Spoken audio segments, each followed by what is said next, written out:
Hello, I'm Kevin Partner and welcome to Clueless in a Caravan, a YouTube channel I've set up with my wife Peter and our son George, who's 11 going on 15, to document our first season as caravanners in the UK.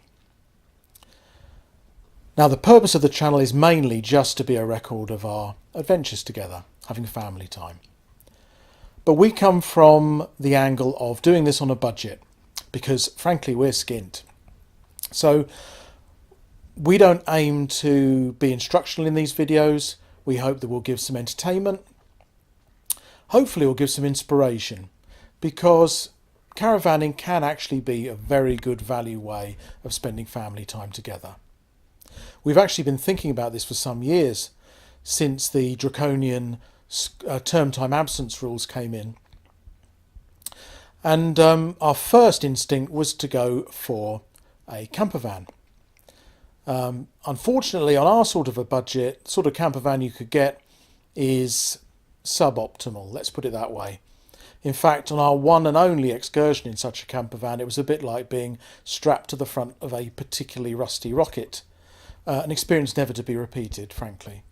We then moved on to the idea of getting a tent, and we've had some very enjoyable times in tents. But the problem with tents is that there are a number of problems. The first is it's much harder to be spontaneous. We want to be able to go away on a Friday afternoon if the weather's looking good. With a tent, we found it took about an hour to an hour and a half to fully pack the car. You then have to drive to wherever you're going, spend an hour to an hour and a half getting the tent up, even with a modern tunnel tent, which is what we had. And you've then got to reverse the process coming back. Another major problem that we found with tenting was that the season is so much shorter. You take last year as an example, we couldn't realistically get away because we're southern softies until the middle of May, when it was glorious. We had a couple of lovely trips. But then that was it, really. The summer was wet and cold and horrible. And it got towards the end of the summer when we just finally decided that we wanted to be able to spend more time together. The other problem with tenting is that I have a dodgy back, and even if it's relatively healthy at the time, getting up and down around a couple of hundred times to put a tent up is not good for it. It would make it sore. So for those reasons, towards the end of last year, we decided to look at caravans, and we were astonished at what good value you can get in a caravan. We went to a local dealer, and after looking at quite a few, we ended up getting a 1996 Eldest Vogue 30 SE 415, which is it's technically a 4-berth, but it's really a 3-berth. Ideal for 2 parents and a child. There is a bunk insert for the end, and that would be fine for a small child, I suppose, but not for a larger child, I don't think. Now, 1996 makes that a very old caravan.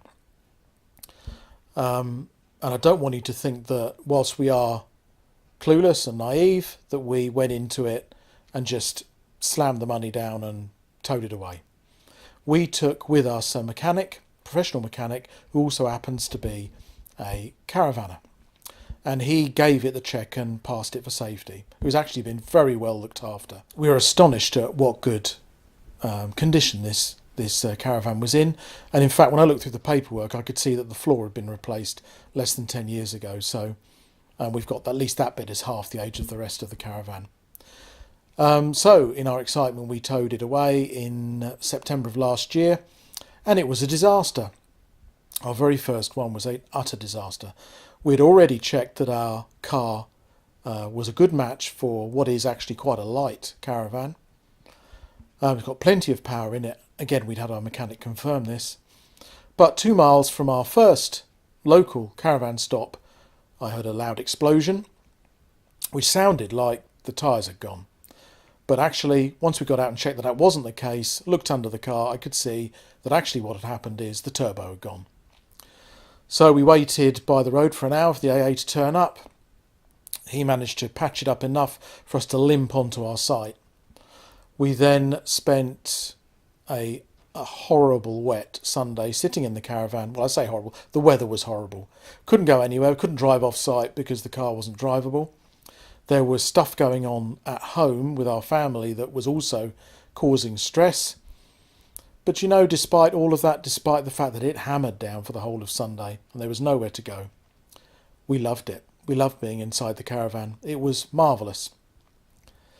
On the Monday, my wife managed to sweet talk the AA into upgrading our membership, and we had the ignominy of being towed home with the car on the back of a low loader. Further made worse by the fact that the low loader broke down twice on the way back. So when you add it all together, that could have been enough to put us off. But we loved it. We knew that we loved the lifestyle. We'd been camping before, as I said, so we knew that we liked the atmosphere on site. But we found that the whole process of getting set up and all of that, even though we didn't really know what we were doing, was easier, so much easier than with a tent. The crucial difference is that as with a tent, you are living outdoors. You have a couple of millimeters of fabric between you and the outside world. You can hear everything. You can, particularly the weather, but also people obviously around you. With a caravan, you're towing your home around. Now, obviously we live in a house, but it's like having another room. It's our home. It's the same every time. And we feel incredibly comfortable in it.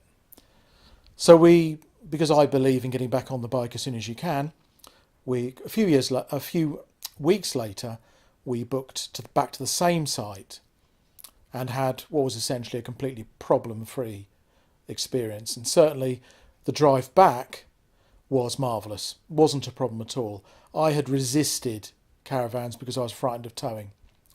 And the ride back, it took us almost no more time than it would have done in a car, and it just wasn't a problem. So that's made us more enthusiastic for the coming year. So I hope you'll come along for the ride. We don't profess, we have made clear in the title that we are ignorant when it comes to this. We are naive. I have all of the DIY ability of a lemon, but I'm going to give things a go because this excites me. Before I go, I mean, obviously, if you are a seasoned veteran and happen to have the misfortune to stumble across this, then I'm sure you would be shaking your head and pointing your finger more than once. But first of all, I want to reassure you that we do our best to do things the right way. I take safety incredibly seriously. So the fundamentals we know how to do pretty well. But we will make mistakes, and feel free to laugh at us. Hopefully for those of you who've never caravanned and are like us looking for a way to have family holidays that are affordable in the UK, then hopefully you'll find this useful. I mean, to give you an example on that point, you will know how much it costs to holiday in the UK in August. A cottage for, just a basic cottage, or even just a caravan on a haven or something like that, is going to set you off over £1,000, set you back over £1,000. Whereas you can get on a caravan site even with the full services for £25 a night. So in the long run, it is a much cheaper way of having a holiday, and more importantly, you can get away at weekends for very little. So anyway, that's our motivation. Hopefully you'll enjoy it. We don't profess to be experts. We've made that clear. Before I go, I just want to express my gratitude to two other YouTubers, prominent YouTubers, who have been a massive inspiration to us. The first is the wonderful Andrew Ditton, and the even more wonderful Dougal, his dog. Andrew, to me, is like the epitome of the heart and soul of being a caravanner, but also living a simpler life and focusing on what's important in life. His channel is also incredibly entertaining and and occasionally very touching. So Andrew, if you ever watch this, I want to say thank you personally for the inspiration that you have provided, and I hope you continue to provide us with adventures for many years to come. The second name is Dan Trudgian from the Trudgians, who single-handedly has provided more useful tutorials on how to do things than anyone else. I've learned more from him than from any other source. So thank you, Dan. A lot of the things you have done are beyond my current capability, but I do intend to bling up our old caravan, and I will be following. And also, obviously, there's the safety, there's the cleaning. The first thing we're going to be doing is sterilising the water using your techniques. So thank you, Dan, also. And again, I also wish you all the best, and I hope that you continue to do what you're doing for a long time to come. So that's it. I've blathered on for long enough. I hope you will join us on our journey. I can reasonably guarantee entertainment at some point, even if it's just laughing at our expense. So that's us. I hope to see you on the road soon.